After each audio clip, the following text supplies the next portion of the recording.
Hey challengers, I hope you guys are doing well. Happy Sunday. I hope you're using today to food prep. Food prep is the number one thing, the most important thing for success during the challenge and then after the challenge is over. Recently we had a 2-hour meeting. We met with our nutrition coaches and other members of our team. And we were really trying to break down what is that one thing that if people just did that one thing, they would be successful during the challenge and then after the challenge was over. And we all agreed that that one thing would be food prep. If you every single week, whether you're on a challenge, not on a challenge, if you made the time to food prep, you would be successful with weight loss, you'd be successful with maintenance. What we normally see is when people are in challenge mode, which we'll talk about challenge mode in a minute, when you're in challenge mode, you find the time to food prep. And then when you find the time to food prep, magically you get these awesome results. Now, what happens when the challenge is over, people stop finding the time to food prep and they no longer focus on that aspect and they no longer have to do it because they're no longer on a challenge. And then what ends up happening is if your goal is still continued weight loss, you no longer continue to lose weight. Or worst case scenario, what we see happen when people get out of challenge mode and stop taking care of themselves and stop food prepping is they tend to gain the weight back that they lost during the challenge. And our hope and our goal is that you take this challenge to really instill habits that last with you after the challenge is over and really make it a lifestyle. And lifestyle is ultimately about habits. When you make something a habit, you're going to do it consistently and unconsciously, right? And you're not going to have to spend as much time and energy to do it. And the number one habit that we want you to instill in your life is the food prepping ritual. And again, everybody has different food prepping rituals, and you need to find that one that is going to stick with you. And I promise you, if you find the time and you make the time for food prep, you will be successful now, you'll be successful after the challenge is over, and you'll be one of those people that make this a lifestyle. Success is simple, it's not easy. That's one of my favorite quotes. So some people are like, oh, it can't be that simple. Just I need to make the time to food prep and I'm going to be super successful. Yes, success is simple, it's not easy. We have so many different fighting forces that keep us from staying focused and consistent with the food prep. Myself, when I'm in the right mental state and I make the time to food prep, I reach my goals, whether that's weight loss, maintenance, and when I gain weight, when I'm not at my peak conditioning, it's because I haven't made the time to food prep. So I'm no different than you, and I guarantee you if you asked our coaches, our coaches that are the most consistent with food prep are also the ones that stay in really awesome shape year round. Our clients that are consistent with food prep are the ones that lose the weight and keep it off, or the ones that are in awesome shape year round. It all comes down to that one thing. So my question for you is, are you going to focus on that, and are you going to make that your one thing and make sure that no matter what happens, you make food prep a must? No matter how crazy life gets, you're going to make the time, you're going to find the time to do your food prepping. If you do the food prepping, it means you have a plan, and when you're on a plan, when you execute a plan, it leads to success. Right? So if you, every single week, you find the time to food prep, it means that you've found the time to make a meal plan, you've gone to the grocery store, you got the healthy food that you need, and then you find the time to prep it. If you have prepped food during the week, then that probably means that you're going to eat it because you don't want to waste all that time and energy that you put into the food prep to then not eat the food prep, right? So you're going to eat the food, you're going to eat the healthy food, you're less likely to eat crap food. I know I am. When I have food prepped, my temptation goes down drastically because I'm not even thinking about food at that point.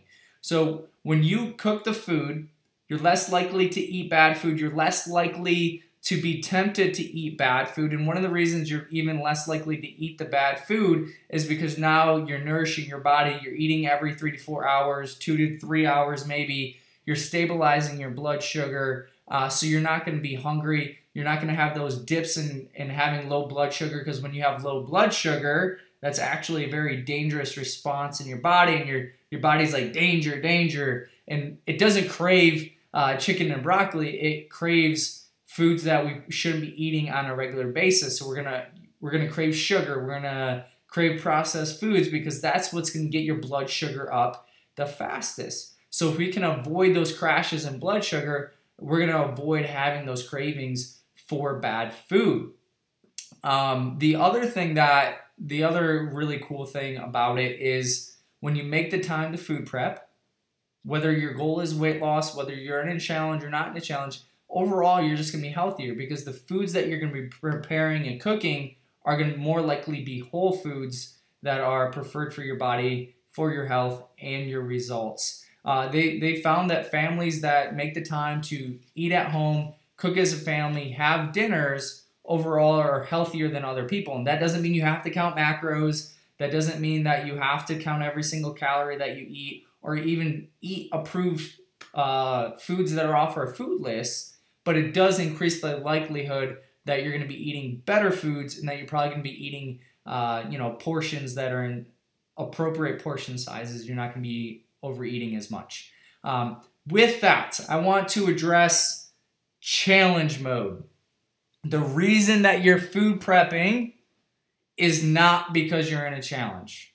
The reason that you choose to not eat the foods that are off the list, the foods that maybe are not optimal for us, like sugar, processed foods, and why you're choosing to eat whole foods is not because you're on a challenge. It's because you're choosing to be healthy, and you know that's what's best for you now, while you're in a challenge, and after the challenge is over. If your only reason, your only excuse to eat the way you should is because you're in a challenge, what happens when the challenge is over and you no longer have that excuse? If the only reason you're food prepping is because you're in a challenge, what happens when the challenge is over? You're going to eat bad food, or you're not going to food prep because you're no longer on the challenge. You've lost your reason. You need to eliminate the challenge as your reason for doing these things. So moving forward, you're not eating a food because you're on a challenge. You're choosing to not eat the food because you're choosing to be healthy and you want to live a most optimal life and you want to have abundant energy and you want to be the best version of yourself, not because you're on a challenge. You need to eliminate that vocabulary. So when you catch yourself, when somebody at work, let's just say it's at work and people bring in donuts or various foods that you should not be having on a regular basis if you want to be a healthy, high-performing human being, don't use the excuse, oh, sorry, I can't have that because I'm not on a challenge, right? Just say, sorry, I don't want the donut, right? They may look at you like you're crazy because by saying I don't want the donut, they think you are crazy because that is not a normal thing. But in today's society, you do not want to be normal. You do not want to fit in.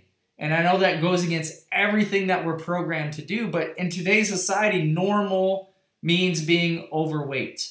Normal means being obese. Normal means having below average health. You do not want to have average health. Having average health means you're unhealthy and you're sick. That is what average in this country means. Being average means you don't work out. 10% of the population works out 1 day a week or more. 10%. So all you need to do is to get to a workout 1 time a week or more, and you're above average. You're already in the 90 percentile. Working out 1 day a week puts you in the 90 percentile in this country when it comes to taking care of yourself. So with that, you do not want to be average. You want to be above average. You want to be extraordinary. You want to have extraordinary health. You don't want to have average health. So do not try to fit in. If everybody's doing it, you should probably run the opposite direction, and you need to apply that to everything in your life. So stop trying to fit in with your coworkers. Stop trying to fit in with your family. Stop trying to fit in with your friends when it comes to taking care of yourself and your health. Okay? I cannot stress that enough to you. Do not be average. Do not be average at anything you do. Average is not good. Fitting in is not good. You want to be the abnormal one. Take pride in being the abnormal person when it comes to your health, your family, your friends, your relationships. Everything you do, Be the abnormal person. Because I promise you, if you're the abnormal person, eventually people are going to be admiring you and asking you for advice when it comes to taking care of yourself, your health, your nutrition, and then other aspects of your life.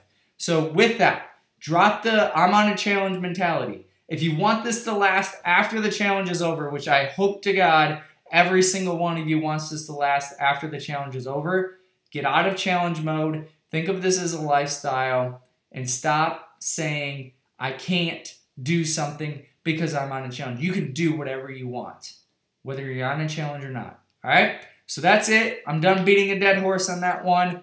Let's get our food prep in. Let's really work on making that aspect something that you do every single week. Maybe right now it's still difficult, but I promise you, you'll get in a routine. You'll find something that works for your lifestyle, and then it's just about being consistent and being consistent and being consistent.